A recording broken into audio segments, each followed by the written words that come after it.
6 to 2014 24. had been a turbulent year for Yeah. 600 members. Three of their most infamous members, D Rose. Hey, before we even get into this, I just want y'all to know, man, I ain't got no blunt. So if you see me smoking a little ducky duck, don't say nothing to me, man, because I will come through this camera and smack the dog out of you, boy. You dig what I'm saying? And look me in my eyes. Do it look like I'm playing? I ain't playing.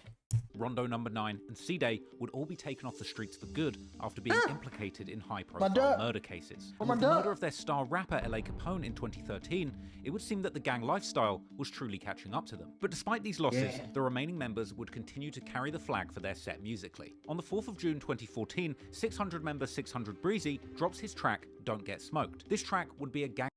Don't Get Smoked started, so like the beef was already turned. When he dropped Don't Get Smoked, when he dropped Don't Get Smoked, boy, oh my God. If he was riding around listening to Don't Get Smoked in the wrong, nigga, you was gonna get smoked. Man, oh, it was so many songs that dropped in Chicago. You just better not play that shit. Banging anthem for 600 members. The music video would show Breezy and other 600 members on their block toting serious firearms, including the infamous 600 Mac. The track's lyrics are pointed disses at all of 600's numerous ops, including rapper TTB Nez and his TTB or Train to Blow set from the low end, also known as Suwoo, which have strong ties with their mortal enemies 051 Young Money, as well as 051 themselves, more specifically the fallen member Fatbed, who was killed at only 14 years old in 2012. Breezy would also diss Brick Squad and their fallen member Lil Jojo, who was killed at only 18 in 2012, with 600, particularly D Rose, having allegedly been involved, together with numerous other people, as well as rapper Lil J from STL, who had made a name for himself since 2012 by heavily dissing Chief Keef, O-Block, and all of their affiliates, and who at that... And I'm gonna be the only one to say this, I ain't gonna lie. You know, Lil J is a Geechee now. He has a lot of Geechee suspect shit on his name, but back then, boy, you better not play Chiraq Wolverine for real. That nigga was going crazy on them songs, on phono, and he was smoking niggas. What? Point had already miraculously survived getting shot 9 times and would not long after the release of this song end up getting shot 6 more times, earning him the bizarre nickname from DJ Academics, the Chiraq Wolverine. Oh, as well as P5, aka Crack from Jaro City, who was allegedly killed by King Von from O-Block in 2012, along with a number of other people who may well have been affiliated with 600. In the song's outro, 600 Breezy continues the dissing. Look at the outro, bro. You have to look at the outro, gang. Affiliated with 600. In the song's... Look at the outro. Die Y, man, F Fathead, man, FP5, man, you know what I'm saying, F Tuka, man, you know what I'm saying, Die L's, man, F Shindale, man, you know what I'm saying, man. These is all real people. This is the outro of the song after he been dissing for like 3 minutes straight. Whole song about a dissing, ain't no money talk, ain't nothing, just straight dissing. Then he said this. And this ain't even over with. 600 Breezy continues the dissing by... Then he said F Tutu, man, you know what I'm saying, man, F males, man, F all of them, F them niggas, man. You know what I'm rocking, man. F JoJo, don't get caught on your bike at night. Bye, bye, bye. This was the start of some bad juju. Some real bad juju in the city. Mentioning numerous dead members from rival gangs, including Tuka, real name Shondale Gregory from STL, and Tutu from Jaro City, both killed in the war that had been waged between the different sets around the Washington Park and Woodlawn neighborhoods during the 2010s. Don't Get Smoked also featured a famous lyric that supposedly mentioned the score between 600 and their ops, putting it at 6 to 24. Oh my, this became a famous just to lyric let you that had been repeated and remixed by many other Black Disciple rappers like King Von and Lil Durk. The lyric itself would spark intense debate and speculation as to whether this quoted score of 6 to 24 in favor of 600 was indeed an accurate depiction of the actual score in the ongoing gang war between 600 and their enemies. Pretty accurate. I'm certainly not condoning the use of any kind of scoreboards when it comes to gang wars, and this video is far from any kind of scoreboard video. But arguably, when you look at the people involved, this score could well be accurate, as at this point, there were indeed 6 people on 600's side who had unfortunately lost their life to the gang wars so far. However, as far as 24 of their enemies being killed, this was much more difficult to prove, but it could well add up if you're considering members from the many other gangs that... Oh man, just looking at these songs, I remember Rondo made that Zico. That's what up. They make that Zeke, man. Tuka, Fathead, Tutu, T-Streets. Oh man. Goddamn. Taekwon. That's the reason they made Taekwon World. They made that. You feel me? This shit is crazy as hell. Like, this is ridiculous. JoJo, Modell, P5, Lil Mo. Oh my God, Lil Mo. Big A on Photo, Boss Trail, Lil Mark, Lil B. I'm not even saying it. I'm not saying, but they used to call Tuka and Lil Mark the Bus Stop Brothers. I'm not saying they're the Bus Stop Brothers, but that's what people were saying in the city. They usually like to be like, yeah, that's a Bus Stop Brothers right there. Niggas is bogus. K.I. Man, there's a lot of known people on here. You feel me? 600 were beefing with. Now, for the record, this would be an unfair way of keeping score, as essentially it omits anybody that's passed away on the O-Block side of the war, but includes basically anybody that 600 has had a beef with. Meanwhile, others have theorized whether the numbers 6 to 24 wasn't actually the real score, but in fact a coded diss aimed towards 600's ops in Taekwon World. This is because Taekwon Tyler, who Taekwon World is named after, actually died on June the 24th, 2012, or 624.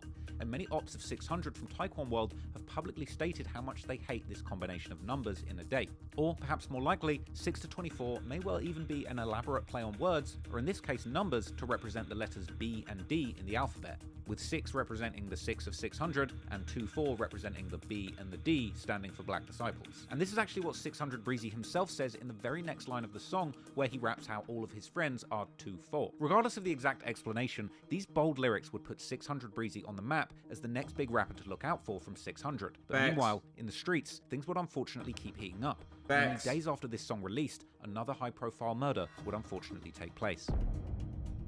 Yeah, Scrap. When they got Scrap, MOB man. member Oh, man. Scrap, real name Brian Weekly, was seemingly responsible for the murder of beloved 600 member Lil Steve that had caused 600 members to rename their hood Steve Drive. I'm on Steve Drive. Although Scrap Steve was a Drive. field shooter by himself and known for allegedly killing Lil Steve, Scrap's family also had deep ties within the MOB gang. Scrap was the younger brother of Ruger, who was the biggest rapper to come out of MOB, well, at least until Lil Mo from the younger generation begun making a name for himself. But Scrap would also try his own hand in music, making several songs and music videos. And a lot of people, I'm again not saying this is true. I'm just saying what people told me. A lot of people said Scrap was the real Savage or Photo Grade. That's what a lot of people said, man.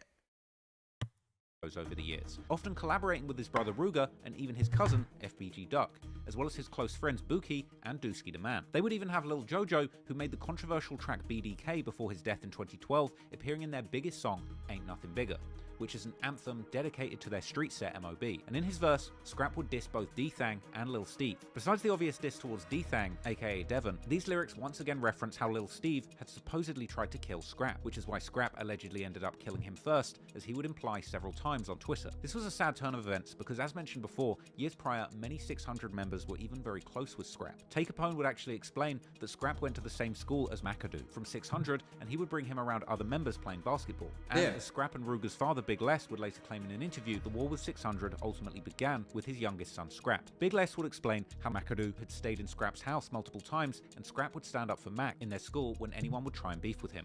Bad about him, because to be honest with you, I love Machiavelli, and I love him like a son.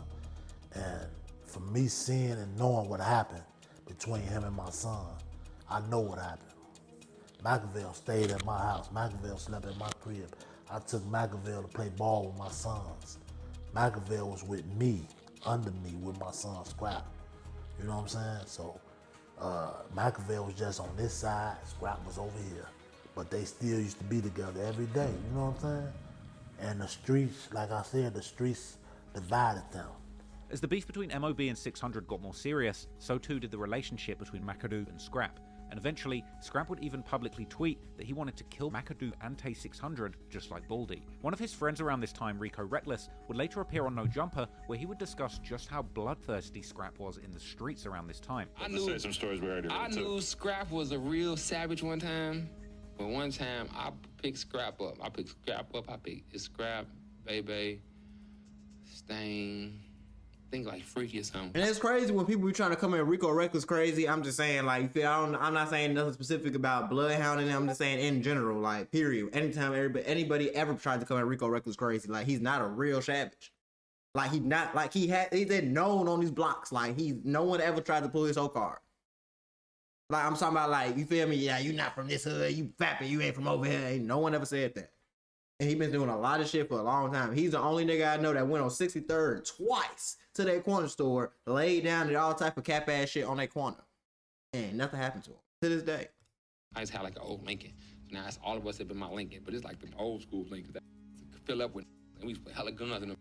One time, Scrap get in the car. We only been in the car for like 2 minutes. I swear to God, he in the car. Damn. I'm ready to kill. I said, oh, hey, we dropping his ass back off. This is bad. For real. Oh God, he tweaked it. And at times, it can be hard to tell whether he was joking or serious. There's one famous clip from the many vlogs that MOB shot around this time where Scrap shoots at a Ked with what appears to be a BB gun. But seriously, in the streets of Chicago, running up on someone like this could be very deadly. And sadly, Scrap's savage reputation may have ultimately caught up with him in the end. Something which, strangely, Scrap himself may well have anticipated. Has to be a savage, though. Say in one interview. But I told him before he left out of the door, I'm like, bro, you gotta calm down, bro. Ain't in this store for what you doing, but life, but definitely in jail. And I told him that, promise you, before he walked out the door. But it's easy to say that to niggas. I ain't gonna say that. But you can't say that to niggas because, bro, they're trying to kill us. This is different. This is like, I understand where certain people be coming from sometimes because, like, depending on how that shit shook out and depending on where you grew up and how things was raised, like, if you was in the O, you ain't really had too many options, bro. Either you was with that shit or you wasn't with that shit. And you was not with that shit, then you had to move out the O damn near. They were whooping your ass every day. You can't just go in the O. Man, it's not a lot of people that can just go in the O and be okay. You know what I'm saying? It's not a lot of people that can go on Lawless right now on low end and be okay. You feel me? Like, it's no. I remember I was on the low end and the Lawless trying to get weed one time. And nigga, what? Homie went upstairs on photo grade. He knew them niggas. I ain't know them niggas. Somebody came downstairs. He must have seen me instantly. Up blick. Whoops. They ain't talking about I ain't with none of that. He looked at me in my eyes. He say, I know I'm gonna die anyway. I see it coming. I promise you. Said his exact words the day he left out of the house and he died. Literally. Yeah, As Rugen bodies also on this mentioned, belt. Scrap had actually been shot not once, but twice in the 2 weeks leading up to his death. I mean, they was on to him. Got shot 2 different occasions before he just died. Before he died in 2014, and within 2 weeks. So 3 occasions. The third one was the one he died. Yeah, he had 2 I chances. promise you, within 2 weeks. The first one he got hit in his leg, in his thigh, over some goofy. But he got shot. You feel me? And it went in and out. It kind of healed up a little bit, a little fast. He was walking. Then he got hit in his chest.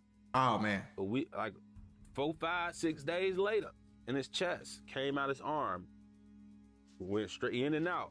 It kind of healed up a little fast. He felt like he can go right back out. He kept going Tweaking. back out there in them streets. Need to sit his After the ass second down. shooting, he even proudly posed for a picture, brandishing his rifle and showing off his wounds. In the middle of his Scrap was chest, seemingly though. not scared of getting shot or killed, and he felt the desire to remain in the streets until the bitter end. On the 7th of June, Scrap was out on the 5600 block of South Wabash Avenue in the early hours of the morning. He was with a 20-year-old man in an alleyway when a black Dodge Charger with all tinted windows would pull up. A towel was apparently used to cover the vehicle's license plate, and the shooters were seemingly planning to catch their target and get away as quickly as possible. Both Scrap and his friend were sprayed with bullets and hit multiple times before that car fled the scene, and Scrap would reportedly die at the scene whilst his friend would be taken to Stroger Hospital in critical condition. Just 3 years after the murder of Lil Steve, Scrap had been gunned down less than 1 mile away from where Steve's life was taken. And although his killer has never been caught, many people on the internet have argued that members of 600 were behind the hit, with Just Blow being mentioned as one of the potential shooters. Later the same morning of Scrap's murder, Just Blow would tweet that he was smoking on Scrap, to which someone would reply, Nigga, he got old Twitter handles. How did you even find? I didn't even know. How did you even find this, bro?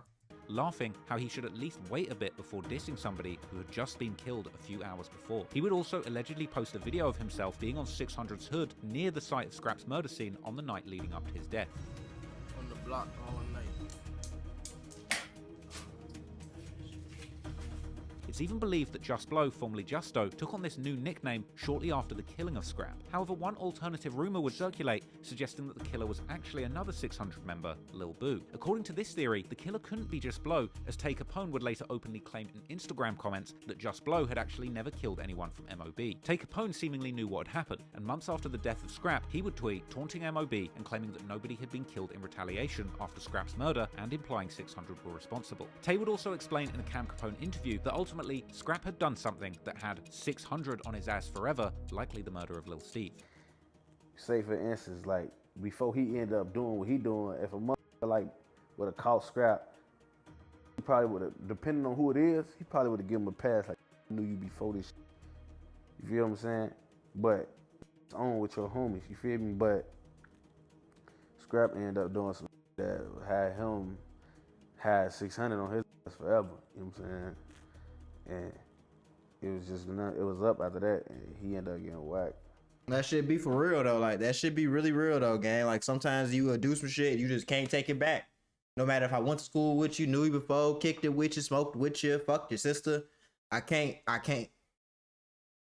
It be like that. That's why you got to stay out them streets, man. I was just thinking, it's messed up that Tay Capone got them snitching rumors on his name, but that fuck around and be the only thing that saved his life.